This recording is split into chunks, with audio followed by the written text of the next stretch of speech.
आपल्याला आधी शिवसेनेला मोठं यश आलेलं पाहायला मिळतं. कल्याण असेल, ठाणे असेल, मोठ्या प्रमाणात बिनविरोध जे आहेत ते नगरसेवक निवडून आलेले आहेत. सर, ठाण्यामध्ये खातं खोललेलं आहे आणि या खातं खोलल्यानंतर लाडक्या बहिणींचा दबदबा मोठ्या प्रमाणात आहे. 7 बिनविरोध आले, त्यापैकी 6 महिला आहेत. हां, मी सगळ्यात आधी ठाण्यातल्या मतदारांचं मनापासून अभिनंदन करतो. म्हणजे निवडणूक लढायच्या अगोदरच 7 शिवसेनेचे नगरसेवक बिनविरोध निवडून आले. त्यांचं मनापासून मी अभिनंदन करतो. आणि तुम्ही सांगितल्याप्रमाणे यामध्ये 6 लाडक्या बहिणी आहेत, मेजॉरिटी आहे. त्यामुळे लाडक्या बहिणींचा जमाना आहे. आणि लाडक्या बहिणी या महापालिकेच्या निवडणुकीमध्ये संपूर्ण महाराष्ट्रामध्ये चमत्कार दाखवतील आणि जो विधानसभेत दाखवलेला आहे. कल्याण डोंबिवलीत देखील 6 शिवसेनेचे नगरसेवक बिनविरोध निवडून आलेत आणि जळगावमध्ये देखील बिनविरोध निवडून आलेत. अनेक महापालिकांमध्ये शिवसेना भाजपा युतीचे अनेक नगरसेवक बिनविरोध निवडून आलेले आहेत. मी त्यांचं सगळ्यांचंच मनापासून अभिनंदन करतो. ठाण्यामध्ये मला वाटतं पहिल्यांदाच झालं काय एवढे लोक बिनविरोध आलेत. ठाणेकरांनी एक प्रकारे एक काय म्हणतो त्याला श्री गणेशा केलेला आहे. विजयाची सुरुवात ठाण्याने केलेली आहे आणि म्हणून ठाणे महापालिकेवर महायुतीचा भगवा जो धर्मवीर आनंदीगे साहेबांनी फडकवलेला आहे तो महायुतीचा भगवा येत्या 15 तारखेला फडकणार यामध्ये कुठलीही शंका बाळगण्याचं कारण नाही आणि त्यामुळे त्याचीही नांदी आहे. 16 तारखेला मी सांगितलं ना की यामध्ये 100+ शिवसेना भाजपा युतीचे नगरसेवक ठाण्यामध्ये निवडून येतील आणि पूर्ण या ठिकाणी क्लिअर मेजॉरिटी, थम्पिंग मेजॉरिटी ठाण्यामध्ये शिवसेना भाजपा युतीला मिळेल. कारण ठाणे हा महायुतीचा बालेकिल्ला आहे. धर्मवीर आनंदीगे साहेबांनी या ठाण्यावर प्रचंड प्रेम केलं. ठाण्याच्या विकासामध्ये त्यांचा मोठा सिंहाचा वाटा आहे. हिंदुहृदय सम्राट बाळासाहेबांनी देखील ठाण्यावर प्रेम केलं आहे. त्यामुळे ठाणेकर आणि शिवसेना हे समीकरण गेल्या अनेक वर्षाचं आहे. आणि कल्याण डोंबिवलीत देखील खासदार डॉक्टर श्रीकांत शिंदे यांची जी काही व्यूहरचना आहे त्या माध्यमातून देखील तिकडे बिनविरोध झाले. तिकडे भारतीय जनता पक्षाचे देखील बिनविरोध झाले. अनेक ठिकाणी हे बिनविरोध नगरसेवकांची संख्या मोठी आहे. आणि काही लोक म्हणतात हे बिनविरोध हे काय नवीन फॉर्म हे. तर ज्या ठिकाणी विरोधी पक्षातल्या लोकांना विश्वास असतो, खात्री असते की या ठिकाणी महायुतीचा उमेदवार निवडून येणार, जिंकून येणार कामाच्या जोरावर, त्या ठिकाणी लोक इतर पक्षाचे माघार घेतात आणि बिनविरोध होते. त्यामुळे त्यांना त्याचं काम जे आहे आमच्या उमेदवाराचं हे काम तिथं बोलतं आणि कामामुळे त्याची कामाची पोचपावती अशा प्रकारच्या बिनविरोध येण्याने सिद्ध होते. पराभवाची भूमिका, भीती वगैरे ठीक आहे, परंतु शेवटी जिंकण्याची खात्री असावी लागते, विश्वास असावा लागतो. आणि त्यामुळे महायुतीने जे केलेलं काम जे आहे हे सर्वश्रुत आहे. त्या वॉर्डामध्ये माहीत असतं कोण जिंकणार आहे, जनता कोणाच्या पाठीशी आहे. आणि त्यामुळे अशा प्रकारे बिनविरोध होण्याचा जो काही प्रकार आहे, बिनविरोध होण्याची संख्या जी जास्त आहे ती वाढते. अनेक ठिकाणी काँग्रेसने माघार घेतली दिसते आहे. काँग्रेसचा पूर्णपणे शिवसेनेला पाठिंबा असल्याचं, कारण महाविकास आघाडीमध्ये फूट पडल्यानंतर काँग्रेस कुठेतरी महाविकास आघाडीवर नाराज होती आणि त्यामुळेच शिवसेनेला पाठिंबा देण्याच्या हिशोबाने त्यांनी माघार घेतली अशी चर्चा ठाण्यामध्ये सुरू. नाही, आता कोण कोणाला पाठिंबा देईल ते तर त्या निवडणुकीत कळेल ना. पण आम्ही महायुती म्हणून तुम्हाला मी सांगितलं ठाण्यामध्ये 100+ जागा आम्ही जिंकणार. सर, एक महत्त्वाचं म्हणजे आता तरी इथे बऱ्यापैकी नगरसेवक निवडून आले. मुंबईमध्ये देखील किंवा इतर महानगरपालिकांमध्ये देखील असं चित्र दिसून येत आहे. तिकडच्या ठिकाणचा प्रचार किंवा तुम्ही कसं येत आहे, उद्यापासून खऱ्या अर्थानं प्रचाराला सुरुवात होणार आहे. गेल्या वेळी आपण पाहिलं तुम्ही एका दिवसाला 3-3, 4-4 सभा केलेल्या होत्या. आता प्रचाराचं शेड्यूल किंवा कसं असतं? उद्या महायुतीची पहिली सभा आहे मुंबईमध्ये आणि प्रचाराचा नारळ फुटेल आणि तिथून सुरुवात होईल. संपूर्ण मुंबईमध्ये, महाराष्ट्रामध्ये प्रचाराची रणधुमाळी होईल. आणि मी तर मला एवढा विश्वास आहे की जे आम्ही 2.5 वर्ष माझं मुख्यमंत्रीपद आणि आता देवेंद्रजी 3.5 वर्षाचा जो काही काळ आहे त्यामध्ये केलेली जी कामं आहेत, महाराष्ट्राचा जो विकास आहे, लोकाभिमुख कल्याणकारी योजना ज्या आहेत, मुंबईचा विकास आहे, हे सगळं जे आहे हे लोकांच्या समोर, जनतेच्या समोर आहे आणि त्यामुळे याची पोचपावती आम्हाला महायुतीला येणाऱ्या महापालिकांच्या निवडणुकामध्ये मिळेल. उद्धव ठाकरे यांनी मगाशी काही उमेदवारांना मार्गदर्शन केलं मुंबईतल्या आणि त्यामध्ये त्यांनी पुन्हा एकदा सूर्याची पिसा असा उल्लेख केलेला आहे. त्याचबरोबर 2 गुजरात्यांच्या हातात आपल्याला मुंबई द्यायची नाहीये, त्यामुळे आपण या ठिकाणी पूर्णतः आपला जोर द्यावा अशा प्रकारे त्यांनी वक्तव्य केले. 2 गुजरात्यांच्या हातात आपल्याला मुंबई द्यायची नाहीये. खरं म्हणजे हे अतिशय दुर्दैवी वक्तव्य आहे आणि प्रधानमंत्री नरेंद्र मोदीजींच्या बद्दल अशा प्रकारचं वक्तव्य करणं हे निंदाजनक आहे आणि हे फक्त आता भावनात्मक आहे, आवाहन करतायत. आणि बाळासाहेबांनी तर सर्व जातीपातीला एकत्र ठेवलं होतं आणि हे हिंदुत्वामध्येच फूट पाडण्याचा प्रयत्न करतायत. आज या ठिकाणी गुजराती, मराठी असतील, हे सर्व हिंदू आहेत. मराठी कोण आहे? हिंदू आहे. गुजराती कोण आहे? हिंदू आहे. पण मला तर एवढंच सांगायचं आहे की यामध्ये अशा प्रकारचं भावनिक राजकारण करण्यापेक्षा विकासाचं राजकारण करा ना. एक तरी विकासाचं काम तुम्ही दाखवा. मुंबई मराठी माणसापासून तोडणार, मुंबई महाराष्ट्रापासून तोडणार, हे गेल्या अनेक वर्षाची घिसीपिटी आम्ही कॅसेट ऐकतो आहे. पण लोकांना आज माहीत आहे, लोक सुज्ञ आहेत की निवडणुका आल्या की मराठी माणूस आठवतो. मी आपल्याला एवढंच सांगतो की मराठी माणसासाठी तुम्ही काय केलं? मराठी माणूस मुंबई बाहेर फेकला गेला याचं कारण काय? गुजराती, मारवाडी यांच्याबद्दल जे बोलतात त्यांचे पैसे तुम्हाला चालतात, त्यांचं कॉन्ट्रॅक्ट तुम्हाला चालतं. मराठी एकतरी कॉन्ट्रॅक्टर कधी भेटला तुम्हाला? दिसला? मग तुम्हाला त्यांचं धन, पैसे सगळं चालतात. आणि मग अशा प्रकारची जी काही दरी निर्माण करण्याचा प्रयत्न, प्रधानमंत्री मोदीजींवर टीका करण्याचा प्रयत्न मोदीजींनी तर भरभरून मुंबईला दिला. आज ग्लोबल मुंबईला फिनटेक हब करण्याचा जो काही त्यांचा प्रयत्न सुरू आहे. कालच नाशिक, अक्कलकोट, सोलापूर 6 पदरी ग्रीनफील्ड रोड जो आहे, गेम चेंजर आपला समृद्धीसारखा, तो दिला. 10 लाख कोटी रुपये या महाराष्ट्राला दिले. आणि मुंबईला देखील, या मुंबईमध्ये जे दिल्लीमध्ये जे काही जे कार्यक्रम आयोजित होतात ते म्हणजे मुंबईच्या दृष्टीने, मुंबईचं महत्त्व लक्षात घेऊन मोदीजींनी मुंबईत आयोजित केले. मुंबई भारताची राजधानी आहे आणि मुंबई मोठी झाल्याशिवाय राष्ट्र मोठं होणार नाही हे त्यांनी ओळखलं आहे. आणि त्यामुळे मुंबई जी आहे राजधानी आहे. मुंबई जगभरातले लोक येतात. काय मुंबईसाठी तुम्ही केलं? साधे STP तुम्ही बांधू शकले नाही. मी मुख्यमंत्री असताना STPचं काम सुरू झालं. मी मुख्यमंत्री असताना खड्डेमुक्त रस्त्याचं, कॉन्क्रीटचं रस्त्याचं काम चालू झालं. मेट्रोला तुम्ही स्टे दिला. काय केलं तुम्ही? तुम्ही एक तरी काम दाखवा. OCचं 20,000 इमारतींना OC आम्ही महायुतीने दिल्या. माझ्या नगरविकास विभागाच्या, गृहनिर्माण विभागाच्या माध्यमातून पगडीमुक्त मुंबई करण्याचं धोरण आम्ही घेतलं. रिडेव्हलपमेंटचे आम्ही घेतले, क्लस्टरचे निर्णय घेतले, बंद पडलेले मेट्रो आम्ही सुरू केले. काय एक तरी काम सांगा. मुंबईकर तुमच्यामुळे मुंबई बाहेर फेकला गेलाय.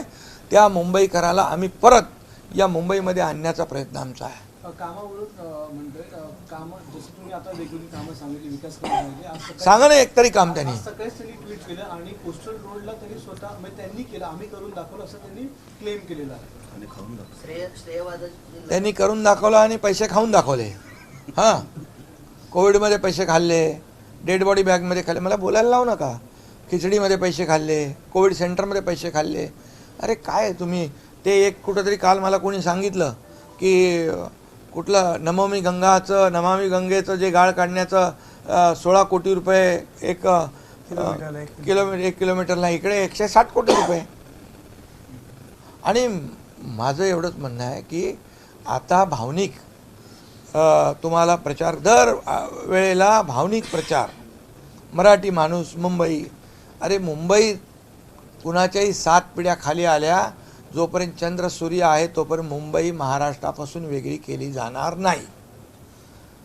पण तेच पुन्हा परत बिंबवायचं आणि दिशाभूल करायची लोक सुज्ञ आहेत. मुंबईकर सुज्ञ आहेत. त्यांना काम पाहिजे, खड्डेमुक्त प्रवास पाहिजे, प्रदूषणमुक्त प्रवास पाहिजे. या ठिकाणी त्यांना STP पाहिजे, मेट्रो पाहिजे. काय दिलं तुम्ही?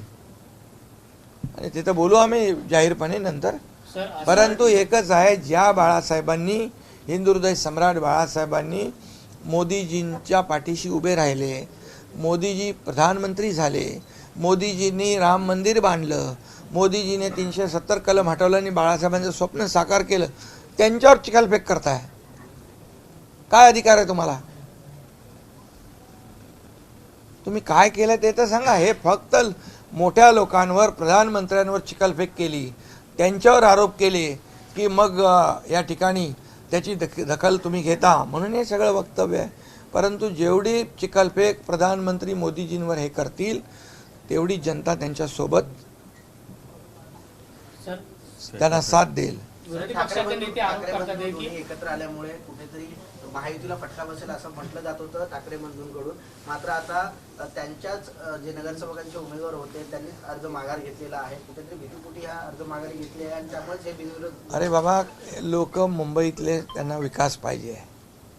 कोण एकत्र येतो, कोण युती करतो, कोणाचं मनोमिलन होतं याच्याशी काही लोकांना देणं घेणं नाही. त्यांची युती झाल्यानंतर देखील शिवसेनेचे अनेक लोक आमच्या शिवसेनेमध्ये आले, खऱ्या शिवसेनेत मनसेचे लोक आले. त्यांना विकास पाहिजे, डेव्हलपमेंट पाहिजे, मुंबईचा विकास पाहिजे, महाराष्ट्राचा विकास पाहिजे आणि तो आम्ही करून दाखवला आहे. डेव्हलपमेंट पाहिजे लोकांना, सेटलमेंट नको. समजलं? डेव्हलपमेंट का आपण जर बघितलं विरोधकांकडून वारंवार आरोप होत आहे की जे बिनविरोध जे निवडून आले त्यांच्यावर आक्षेप घेतला जातो, कुठेतरी पैशाचा वापर केला आहे असं आरोला दाबण्याचा प्रयत्न केला जातो. तुमच्या घराच्या बाहेर आरोनच्या गाड्या लागलेल्या आहेत वगैरे असे आरोप. आता कुठली गाडी लागली ते बघा तरी, तुम्ही बघा ना.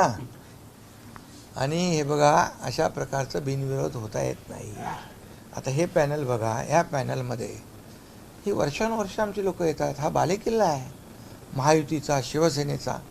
तिथं लोकांना माहीत आहे हे निवडून येणार आहेत आणि त्यामुळे कामाच्या जोरावर आम्ही निवडून येतो.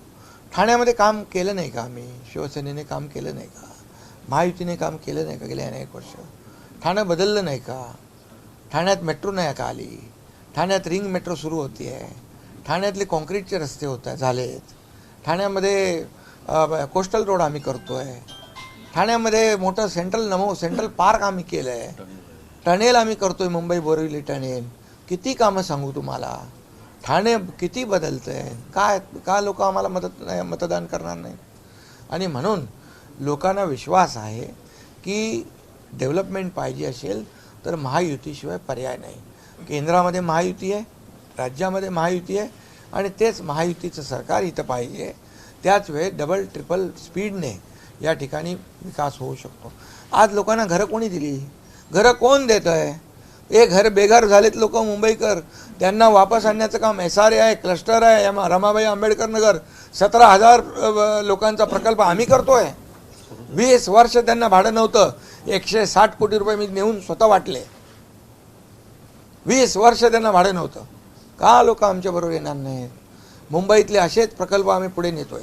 मुंबई स्लम फ्री, मुंबई झोपडपट्टी मुक्त आणि सगळ्यांना घरं, जे प्रधानमंत्री महोदयांचं आहे की सर्वांना घरं, पंतप्रधान आवास योजना, त्याला आम्ही पूरक योजना सुरू केलेली आहे. आणि घर हे प्रत्येकाचं स्वप्न असतं आणि म्हणून आम्ही OC केलं, पगडी केलं, रिडेव्हलपमेंटचे सगळे निर्णय नियम शिथिल केले. आज कोणी कधी निर्णय घेतले होते असे? आम्ही मँग्रोवसाठी देखील, प्रोटेक्शनसाठी, पर्यावरणासाठी देखील निर्णय घेतला. रिडेव्हलपमेंटसाठी घेतला निर्णय. फनेल झोनमधल्या हाईट रेस्ट्रिक्शन ज्या इमारती आहेत त्यांना रिडेव्हलपमेंटचा लाभ मिळावा त्याच्यासाठी आम्ही निर्णय घेतले. काय तुम्ही केलं सांगा तरी, एक तरी सांगा. सर, विरोधी दलाचे नेते आरोप करत आहे मोहन भागवतवरती की ते मराठी आहे परंतु मराठीमध्ये ते बोलत नाही, ते हिंदीमध्ये का बोलत, असं त्यांचा टीका त्यांच्यावरती करण्यात आली आहे. अरे ते कोण टीका करतोय? काय त्यांना कामधंदा आहे का? आम्हाला काम आहेत. आदित्य ठाकरे आणि अमित ठाकरेंनी उमेदवारांना मार्गदर्शन केलं, त्यावेळी एक ड्रीम प्रोजेक्ट दाखवण्यात आला. सत्ताधारी आहेत ते मुंबईला लुटण्याचं काम करत आहेत. आमची सत्ता आली तर आम्ही काय काय करू असे. तुम्ही 25 वर्ष लुटून झाले. सोन्याची अंडी देणारी कोंबडी म्हणून पाहिलं. आता सगळे एकत्र येऊन ती कोंबडी कापायचा प्रयत्न करतील पण मुंबईकर कापू देणार नाहीत. आणि आम्ही एकदम मुंबईचे जे काय रखवालदार म्हणा, पण आम्ही मुंबईसाठी केलं. आम्ही सांगतो ना तुम्हाला, तुम्ही एक काम दाखवा, आम्ही तुम्हाला 10 कामं दाखवतो. सर, आदित्य ठाकरे आपल्याकडे उमेदवारांना मार्गदर्शन करतायत, पण माझं म्हणणं एकच आहे, काम करावं त्यांनी, डेव्हलपमेंटला साथ द्यावी. इतके 20 वर्ष STP नाही बांधू शकली. मी मगाशी सांगितलं, अरे असं प्रदूषित पाणी समुद्रात जात आहे. मेट्रोला ब्रेक लावले, आम्ही उकडून फेकले. आता मेट्रो 3 चालू झालेली दिसली नसते तुम्हाला, कारशेड झालेलं दिसलं नसतं. आमचं प्रॅक्टिकल आणि पॉझिटिव्ह सरकारचं मत आहे. आम्ही फक्त आमचे त्रिसूत्री आहे, डेव्हलपमेंट, डेव्हलपमेंट आणि डेव्हलपमेंट, बस. बाकी काय पेढे का जिस तरीके से महिलाओं की ताकत सबसे ज्यादा नजर आ रही है, किस तरीके से चुनाव में जो है रणनीति आज कारपोरेशन ठाणे महापालिका चुनाव में हमारी 7 लोग निर्विरोध चुनकर आए हैं. उसमें हमारी लाडली बहना 6 है. ये लाडली बहना ने चमत्कार किया है विधानसभा में. ये महापालिका चुनाव में भी यही चमत्कार होगा. ठाणे में है, कल्याण डोंबिवली में है, जळगांव में है, कई जगह पर शिवसेना भाजपा के कई लोग यहाँ पर बिन विरोध, जो निर्विरोध है, अनअपोज चुनकर आए. ये काम के बलबूते पे आए. जो हमारे कैंडिडेट हैं उनके बारे में जितने भी अन्य कैंडिडेट थे उनको पूरा विश्वास था कि ये लोग जीत कर आएंगे, इसलिए उन्होंने उनको अनअपोज चुनकर दिया है. हमारी जिम्मेदारी बढ़ गई है. हम अभी काम करेंगे, उस एरिया का डेवलपमेंट करेंगे, वहाँ का विकास करेंगे, वहाँ बेसिक कम्युनिटी देंगे. और इसलिए मैं सभी लोगों को धन्यवाद देना चाहता हूँ जिन्होंने हमारे कैंडिडेट को सहयोग किया है. विरोधी दल के नेता आरोप कर रहे हैं कि आपके घर के बाहर जो आरओ की गाड़ी लगती है, आप जो है आरओ के ऊपर दबाव बनाने की कौन कोशिश सा कर आरओ रहे हैं. पानी का, क्या आरओ वाटर, क्या आरओ वाटर? आरओ रहते हैं, चुनावी अधिकारी के आरओ रहते हैं. आरओ वाटर का लगाया है पानी लोगों को पीने के लिए. अभी ये डर चुके हैं पहले ये उनके पैरों तले जमीन खिसक चुकी है. वो डर गए हैं. उनको अभी उन्होंने उनका पराभव स्वीकार किया है. जैसे नगर परिषद में उन्होंने पराभव स्वीकार किया था, चुनाव में प्रचार में नहीं गए. अभी ऐसे ही हमारी जीत जो है महायुति की उनको दिख रही है अनअपोज आने की, और इसलिए वो लोग ऐसे गलत सलत आरोप कर रहे हैं. सर, जिस प्रकार से लाडली बहनों का संख्या बड़े पैमाने में है, और मैं इतना ही कहूँगा, हाँ क्या हुआ, और इतना ही मैं कहूँगा कि वो जो आरोप लगा रहे, ये आरोप मुंबई के बारे में, मराठी मानुस के बारे में जो लगा रहे वो गलत है. मराठी मानुस जो है ये मुंबई के बाहर क्यों गया, इसका जिम्मेदार कौन है? वो खुद है. वो मुंबईकरों को वापस मुंबई में लाने का काम हम लोग करेंगे. और प्रधानमंत्री जी के ऊपर जो आरोप लगाने का काम करते हैं वो उनका बहुत ही निंदाजनक है. प्रधानमंत्री जी ने मुंबई को ग्लोबल फिनटेक हब बनाने का सपना देखा है, और इसीलिए 10 लाख करोड़ रुपया पिछले 10 सालों में दिया है. ये बड़ी अचीवमेंट है. और इसलिए मैं कहूँगा कि जब पैसे आना बंद हो गया, आवक बंद हो गई, लक्ष्मी दर्शन बंद हो गया, तब उनका सभी लोगों के पैसे चलते हैं, तो ठीक है. एबीपी माझा, उघडा डोळे बघा नीट.